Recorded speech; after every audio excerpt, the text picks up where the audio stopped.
Good morning, ladies and gentlemen. Welcome back to my channel. I know it's been a while since I uploaded a video, and also, just to paraphrase, if you may pick up the differences in my voice, that's because, one, I had a dry throat, two, I just recently recovered from getting rhinovirus, and also there was a lot of personal things happening. I just got out of a surgery because I was donating some bone marrow or blood to my little brother. And as you can see, this is the scar that leaves behind, but it's healing and I'm okay. I am fine. Today's video, we are going to be discussing the events that led up to the Tanarian invasion of Ketchup and Nigeria. So let's go ahead and get into that. Okay.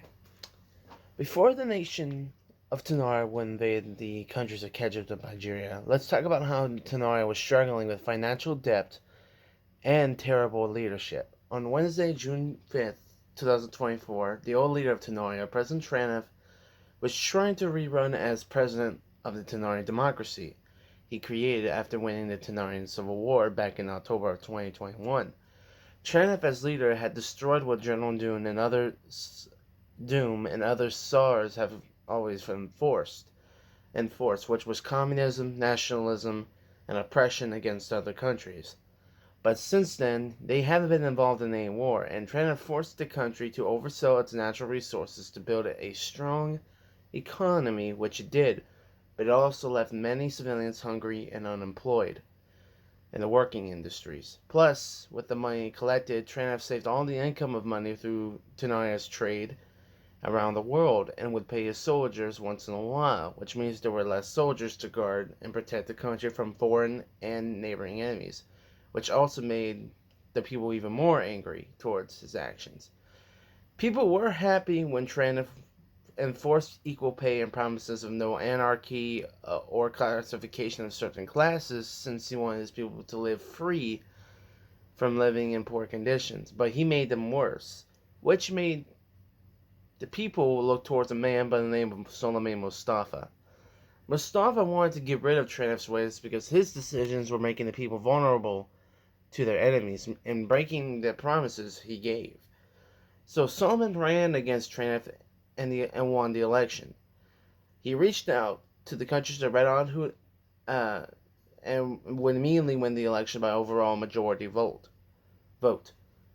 After Solomon won the election, he reached out to the countries of Red Hot and Budapest, letting them know that he was going to Greenland to get permission to reform their alliance and form and renew the Tanarian Empire, which was completed on June 6th, the day after the election, along with signing a non-aggression pact with Greenland and announcing himself as Sultan of the revived Tanarian Empire, and changing the government from democracy to a monarchy. As Sultan, Mustafa secretly mobilized his forces and made offensive plans with his allies to conquer the country of Ketchup and Nigeria and make them colonies to help Tanarian continue to trade with their resources as he repays his people with the money Tranif saved, along with raising the military salary. He has gained loyalty from his people, but in order for them to stay loyal to him, he had to offer offer them what they needed, which was food and wealth. And in hope of offering food and wealth, they would be loyal to him forever and would do anything for him.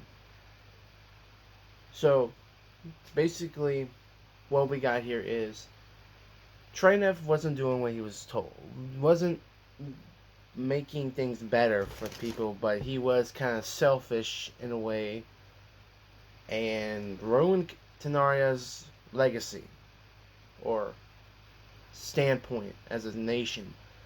But when Suleiman Mustafa was placed in place of Tranif, people looked up to him because he saw the era of trend of his ways, and he fixed them by basically saying, "Look, I will be leader, and as leader, therefore, I'm going to be granting you anything you want.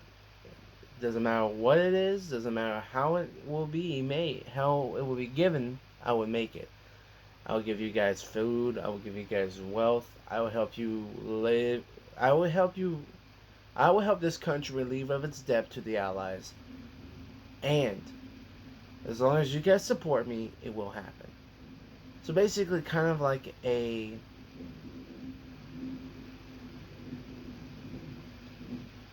dictator in a way, but not really a dictator towards his people.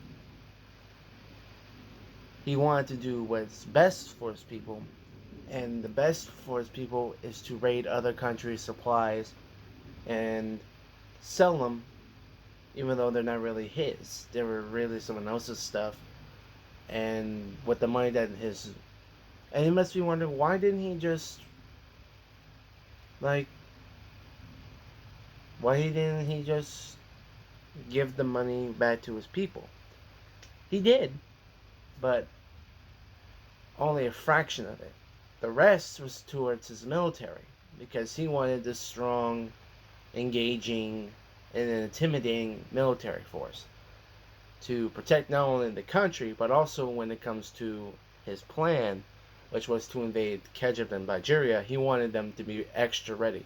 And speaking of extra ready, he also like I said, after the election, he contacted his allies because he knows he can't rebuild the Tanarian Empire on his own. But his first step was to reunite the alliance, which he did. And by doing so, he formed the first step of building the empire. But he wanted to expand his empire, so therefore he constructed a plan with his allies to invade the countries of Egypt and Nigeria. Because one, they have resources that they needed, and their rare resources are rare compared to most countries. And if they own those rare resources and they sell them, they get more money, and that money goes to not only Tanarian's military, it goes to Tanarian's population, and its overall high status of economic wealth, which even though they did achieve, they had to conserve some of it for themselves and for their allies. Because not to mention, if you're going to be having an alliance with one or multiple countries, you're going to have to form business in a way. Like, your ally wants to provide you tanks, right? But he won't provide you tanks without having something to pay for. So he needs money, and then that's where this whole system goes. This is what Mustafa really wanted, was to find an economical but also a militaristic way and a diplomatic way of reforming the empire. Which, diplomacy-wise, he made a non-aggression pact with Greenland, which means he won't violate anything to make Greenland angry or Greenland to declare war on them. And if Greenland doesn't do anything, Tanarian won't declare war on them in return, which is why they signed a non-aggression pact. And usually Greenland and Tanarian have been arch enemies since the beginning of time in my universe. But recently they were becoming allies. And right now they're kind of allies, but not really kind of allies, because Greenland, the president, Leon, suspected something was going to be happening when Mustafa was replacing Tranff. And it must be wondering, did Leon know that Tranff was doing these bad decisions? Yes. Was he willing to do anything to help him? No. And the reason why is because even though they helped him win his civil war, he can't rule and help Tanarian rule based on what he had experience from. He had to let him rule his nation, and it turned out he ruled it poorly, therefore it wasn't his problem, and that it was none of his business. But now it's his business that Solomon Mustafa's in power, because he has a gut feeling something will happen, especially after he had to ask permission from him to reunite his allies and to reunite his allies and sign a non-aggression pact. And usually that's a really weird request. That's like saying you got two bullies, right? And you hate them. But then the bullies come to you and they ask for friendship. Despite them pushing you, hitting you, kicking you, jumping you, robbing you of your money, they still want to be friends with you. Yeah, you see now you're getting the picture of how crazy this sounds. But at first, Leon didn't mind it because I mean he is the Almighty Judge, and he knows that he's powerful against Tanarian, so he knows that Tanarian won't do anything stupid. And if Tanarian starts a war with different people, that's Tanarian. That's not Greenland, and Greenland doesn't really care what Tanarian does as long as it doesn't involve Greenland, and it doesn't, as long as it doesn't involve something illegal, such as committing war crimes or something. Well, that's that. Thank you for listening and also participating in this episode. We're going to get to the war very soon. Probably around maybe before Christmas. Because I also got some stuff I gotta do.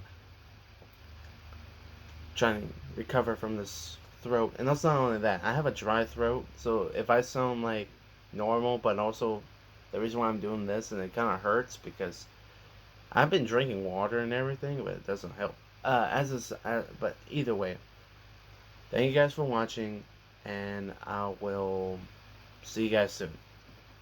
And until then, be on lookout for posts and polls.